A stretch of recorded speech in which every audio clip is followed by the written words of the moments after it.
From hip-hop mogul to accused criminal, Sean Diddy Combs has spent decades dodging scandals, but with the lawsuits piling up, victims speaking out, and a federal conviction, the question isn't if, it's how much did he really get away with. This is the top 10 times Diddy allegedly did it and got away with it. And trust me, you're gonna want to stick around for this one. This is usefulest perspectives, and kicking this thing off at number 10 is Bad Boy Records. Bad Boy Entertainment. I named it Bad Boy because I wanted to go against the grain. Bad Boy Records defined hip-hop in the 90s hits, flashy videos, and Diddy's golden touch. But behind the flash, artists like Mark Curry, Loon, and Craig Mack tell a different story. Unpaid royalties, predatory contracts, and careers left in ruins. Did Diddy build an empire by exploiting his own artists? Artists signed to Bad Boy reportedly got advances as low as $15,000, but with brutal fine print. Diddy owned their masters forever, royalties as low as 10%, industry standard was 50%. And worst of all, no audit rights. Artists couldn't even check if Diddy underpaid them. Shady? Absolutely. Loon says he never saw a dime from platinum hits. Mark Curry says Diddy blocked his solo career, then took publishing rights for his songwriting on Biggie's albums. Craig Mack quit music after Bad Boy, passed away in poverty while Diddy sampled his vocals without paying his family. Mase's contract showed he earned 28 cents per album sold. Even the Locks had to protest outside Bad Boy headquarters to get released from their deal. So is Diddy a visionary mogul or a master exploiter? Let's be clear, no one forced these artists to sign, but when the same names keep saying I was robbed, maybe it's time we listen. Shooting, it's way to number 9. We have the Club New York incident.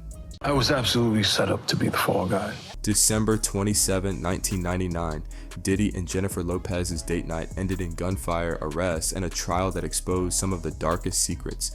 3 people shot, a bodyguard taking the fall, and Diddy? He walked away without a scratch, but the questions never died. Here's the scene. Diddy's crew was arguing in the club over champagne spilled. Gunfire erupted. Diddy and J-Lo fled the scene with rapper Shine. Cops found Diddy's illegal 9mm in the car, but he claimed it wasn't mine. 3 bystanders were hit. But the real shock? J-Lo spent 14 hours in jail, but while Diddy lawyered up fast. The trial revealed Shine, Diddy's protege, fired the shots, but insisted Diddy told him to handle it. Diddy and his bodyguard was acquitted of all charges. Diddy walked on bribery and gun charges thanks to a dream team of lawyers, paid millions. Lost evidence, security tapes mysteriously vanished, and J-Lo denying everything, later calling it the worst night of her life. Here are the casualties from that night. Shine got 10 years in prison. Diddy never visited or paid for lawyer. The victim sued for millions and settled quietly. J-Lo erased the incident from her memoir while Diddy partied with the same gun-toting crew weeks later. Diddy dodged prison, but this scandal exposed his playbook. Money, power, and letting others take the fall. Is anybody not expendable in his circle? Coming in at number 8, we have Making the Band. It ain't no more discussion. Stick with your group. It's all good. I appreciate that. Y'all gotta find a deal somewhere else. Making the Band was supposed to launch careers, but former contestants say it was psychological warfare orchestrated by Diddy. From public humiliations to career sabotage, we're going to expose why stars like Aubrey O'Day call it the most traumatic experience of their lives. Diddy's mentorship included forcing singers to rehearse 18 hours straight until they collapsed, threatening to replace them mid-episode for weak energy, publicly ranking bodies, telling one girl she'd get fat if she ate that. Aubrey, Danity Kane's breakout star, says Diddy faked a solo deal offer to turn the group against her, edited footage to make her look difficult, killing her reputation, and blocked her music releases after she left. And she's not alone. Diddy forced them to sign contracts on camera with no lawyers present, withheld their first paycheck for a year to teach humility. One member quit after panic attacks. Diddy called him weak. Danity Kane broke up twice. Aubrey says Diddy pitched a reunion, then ghosted them. Day 26, member Quinnell went bankrupt and worked at Smoothie King. Donnie Klang went from Diddy's next big thing to teaching music lessons. So was this just good TV, or proof Diddy gets off on control? The saddest part, these artists still can't perform their own hits without his approval. Now that is way too much control. What do you think? Let us know in the comments below. Preaching his way out to number 7, we have Mase. You need more proof, nigga? Biggie ain't here, so Big can't give you no receipts. He dead. Craig Mack can't give you receipts. He dead. What are you talking about? Mase was Bad Boy's golden child until he walked away at his peak. For 25 years, he's claimed Diddy owed him millions and sabotaged his career.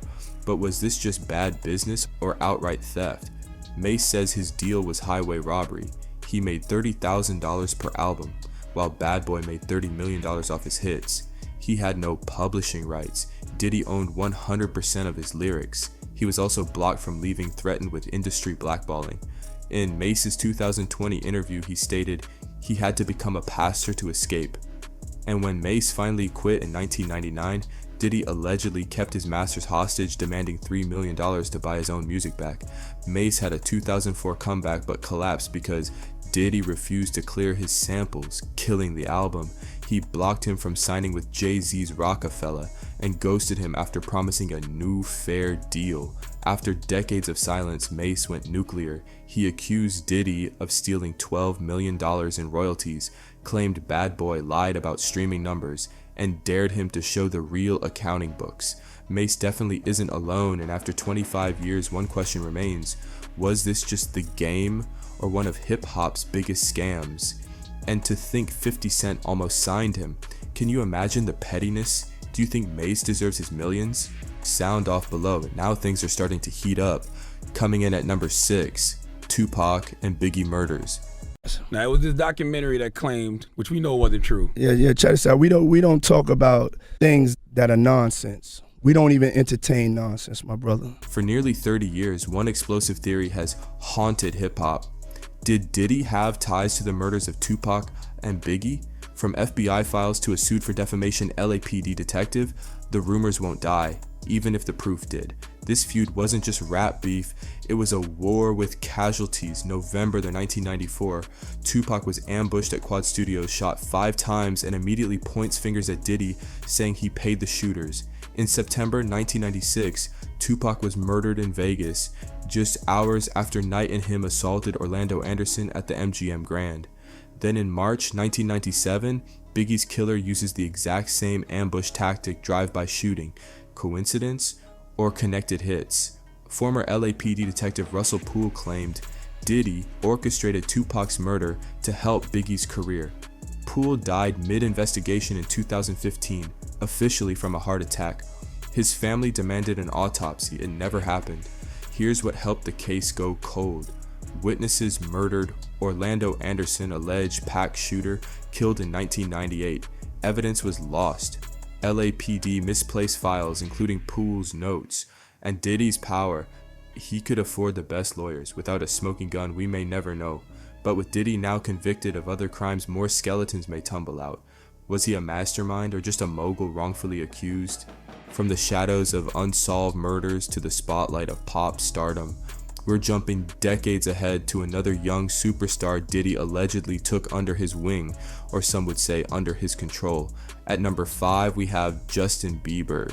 You ain't been calling me and hanging out the way we used to hang out. Well, I mean, you tried to get in contact with me, through all my, partners and whatnot. Mm-hmm. But you never really got my number, so. Correct. Justin Bieber's rise was meteoric, but behind the scenes, rumors swirled about Diddy's unsettling influence over the teen star.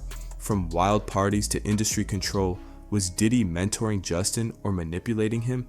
Diddy took mentorship to extremes with Justin, flooded 16-year-old Justin with alcohol at clubs, despite Canada's drinking age being 19, reportedly negotiated early deals while Justin's team fought to limit his access. Insiders claim Diddy pushed Justin toward hip-hop collabs, like his Somebody to Love remix. Taking a cut influenced his rebellious 2013 to 2014 era, arrests, egging incidents, and block managers who tried to intervene, calling them too soft. Justin's never named Diddy directly, but the hints are chilling. In a 2020 documentary, he broke down crying, recalling being controlled. He changed his team entirely after turning 21, cutting ties with old mentors. And since then, deleted tweet, "Fake friends want fame, real ones want your soul." Diddy's history with young talent raises questions. He had Usher live with him at 14 and later called it a wild experience. Cassie was 19 when they met, now alleges a decade of abuse. We may never know the full truth, but between Justin's trauma, Cassie's lawsuit, and Diddy's 2025 sex crime conviction, the evidence is mounting. Was Justin another victim in Diddy's empire? Let us know in the comments below. If you thought pulling strings behind the scenes was shady, just wait until money and liquor enter the mix. Coming in at number 4, we're talking about the Vodka lawsuit, where business, branding, and betrayal stirred up one expensive cocktail. Let's be clear. Ciroc is for the culture. Diddy and Ciroc, it used to be the power duo of luxury liquor and hip-hop. But now, that partnership is officially over. Lawsuits were filed, allegations flew, and in the end, Diddy walked away with zero stake in the vodka empire he helped build, and many people believe helped trigger or exacerbated other issues, leading to the recent charges. So what really went down behind the scenes? Let's rewind to 2007. Ciroc wasn't a big name yet until Diddy stepped in with Diageo, one of the biggest liquor companies in the world. His marketing genius flipped Ciroc into the go-to bottle for clubs, rappers, and VIPs. By 2013, they doubled down, co-acquiring De Leon Tequila together. Diddy wasn't just endorsing, he had a 50% profit split in both brands. But fast forward to 2023 and everything changes. Diddy sued Diageo, claiming racial discrimination. He alleged that Diageo only marketed Ciroc and De Leon to urban audiences and failed to give the brands the same love and investment as their other products. Basically, he accused them of undermining the business because of who he is. Not long after, the two sides quietly settled. Diddy withdrew all his allegations, ended the lawsuit, and gave up his entire stake in both Ciroc and De Leon. That means Diageo is now the sole owner, and Diddy has no business relationship with them at all anymore. The financial details, locked tight. But one thing's clear, it's the end of an era. So what do you think? Was Diddy pushed out? Or did he just walk away on his own terms? Do you think going up against a major juggernaut like Diageo, net worth $58.7 billion, could have led to them sabotaging him? But that was just a business. Now let's talk about something far more chilling.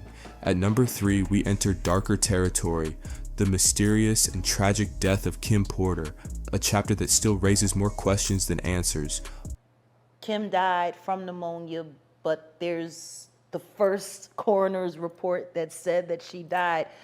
It was ruled a homicide. And Kim Porter, model, mother, and the woman who stood by Diddy's side for over a decade, was found dead in her home on November 15, 2018. The official cause, lobar pneumonia. But whispers of foul play, Diddy's alleged abuse, and a suspicious timeline have left fans demanding answers. Kim was reportedly fighting flu-like symptoms for weeks before her death, but when her assistant found her unresponsive in bed, rumors exploded. The coroner ruled it natural causes, but insiders say no autopsy was performed immediately, and toxicology reports were delayed. Friends say Kim tried to leave Diddy multiple times, citing emotional abuse and manipulation. She allegedly feared for her safety in the months before her death. Here's where it gets weird. Sources claim Diddy was at Kim's house the night before she died, but he wasn't there when she was found.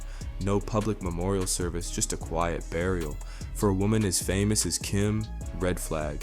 Kim's family never pushed for further investigation, but fans noticed Diddy's rapid legal moves after her death, updating his will, securing custody of their kids, and even blocking access to her medical records. So let's ask the hard questions. Why no full autopsy? Why did Diddy visit her that night? And why did Kim warn friends before she died? Something's not adding up. And until we get real answers, Kim Porter's death remains one of Hollywood's darkest mysteries. What do you think? Did Kim Porter die from pneumonia? Or was it foul play? Drop your theories below. If Kim Porter's passing left a hole in the narrative, the next chapter blew the whole thing wide open, coming in at number 2. In late 2023, a bombshell lawsuit hit headlines. R&B singer Cassie. Is there anything that you may want to confess tonight before you go in? I keep everything right here. There you go. Or right here. There you go. Cassie, aka Cassandra Ventura, filed a shocking case against music mogul Diddy. The accusations: abuse, rape, and even sex trafficking over a decade-long relationship. And then it was gone. Cassie didn't hold back. The 35-page lawsuit painted a disturbing picture of manipulation, violence, and control. She claimed Diddy used drugs, intimidation, and industry power to trap her in a cycle of abuse. These weren't just personal claims, they were criminal level allegations, but here's what made headlines even louder. The case was settled just 1 day later. That's right, 24 hours after it was filed, the entire thing was closed. No trial, no public details, no admissions of guilt. Now this lightning fast settlement raised a lot of eyebrows. Was it damage control, a move to avoid discovery? We may never know. What's clear is that this case helped trigger a wider wave of scrutiny on Diddy's past, and the silence surrounding the settlement has only fueled more speculation. This lawsuit was the final straw that snapped and snowballed to what we have in the courts today.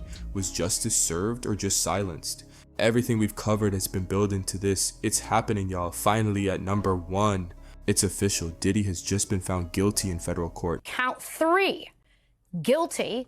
Count 4, not guilty. Count 5, guilty. But not on all charges. The music mogul is now facing serious consequences after a high-profile trial that's been grabbing headlines for months. Here's exactly what went down. The jury found Diddy guilty of 2 counts of violating the Mann Act. That's federal law for transporting individuals across state lines for prostitution.